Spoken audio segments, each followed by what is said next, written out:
You ever watch a dancer and just feel something, but you can't really put your finger on what it is or why you're feeling it? Well, that's because dance is its own secret language, and today we're going to learn how to speak it. So what is it really? What's the actual difference between someone just, walking down the street and a dancer gliding across the stage? Well, it's all about a hidden code. It's a language that turns simple movement into real meaning, and we're about to crack it together. All right, let's dive in. Think of this as learning the basic alphabet, or maybe the grammar of a brand new language. We're not just looking at moves, we're breaking down the fundamental building blocks that every single dancer and choreographer uses to tell stories and create powerful emotions, all without saying a single word. And here's the really cool part. This language is totally universal. Seriously, it doesn't matter if you're watching a super formal classical ballet or the latest viral TikTok dance. The exact same 5 core elements are always there. And once you see them, I promise, you'll start noticing them everywhere. So, how are we going to crack this code? Well, luckily for us, there's a really simple, super memorable key. It's an acronym that's going to be our guide for this whole thing, and that acronym is BEAST. Okay, let's break it down. B stands for body, E is for energy, A is for action, S is for space, and T is for time. BEAST. This right here, this is our decoder ring. It's the key that's going to unlock a much deeper way of seeing and understanding any dance you ever watch. All right, we've got the key. Now it's time to use it. Let's start unlocking what each one of these elements really means, one by one.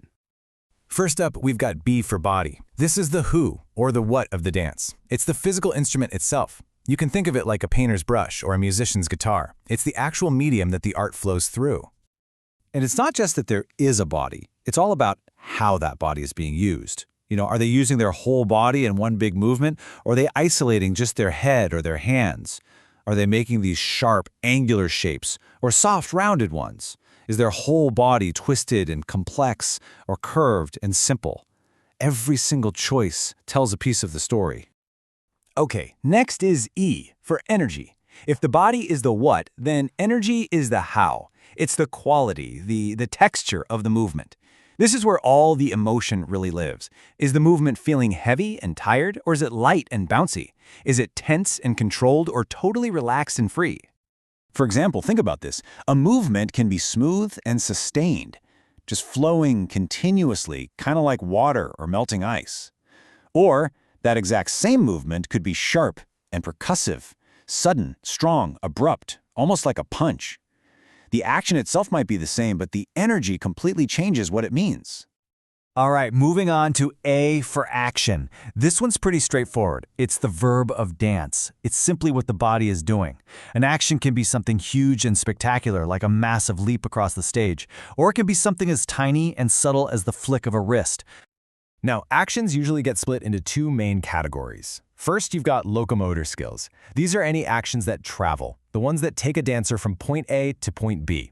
And then you have non-locomotor skills, which are actions that happen right there on the spot.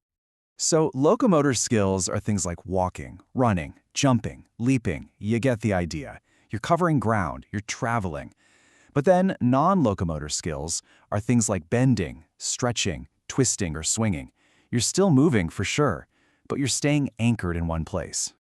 Next up, let's talk about S for space. This is the where. It's the dancer's canvas. And this isn't just about the stage itself. It includes the levels they use. Are they high up in the air or low to the ground? What direction are they facing? What kind of pathways are they making? Are they carving straight lines or big swooping curves across the floor? And finally, we have T for time. This is the when. It's the rhythm, the pulse of the dance. Is the movement super fast and frantic, or is it slow and methodical? Does it follow the music's beat perfectly, or does it kind of dance around it in a surprising, syncopated way? Time is really the heartbeat of the whole performance. Okay, so we've broken down body, energy, action, space, and time. Now for the really cool part. That aha moment, where we see how they all snap together like puzzle pieces to create meaning. Check this out. This one sentence just nails it. A dancer, that's our body, leaps, that's the action, across the stage, yep, that's the space, quickly, that's our time, and with great force. And there it is, that's the energy. Boom! All 5 elements right there, working together in perfect sync. So you see, BEAST isn't just some checklist you have to memorize. It's like putting on a new pair of glasses. It gives you a totally new way of seeing and appreciating the artistry that's packed into every single movement. At the end of the day, this is really what dance is. It's the physical, the body doing an action, combined with the spatial, the space, and the temporal, the time. And it's all brought to life with that expressive quality we call energy. And now, that decoder ring is yours. You officially have the tool to not just watch dance, but to really see it, to understand it, and to talk about it on a completely different level. You know the code.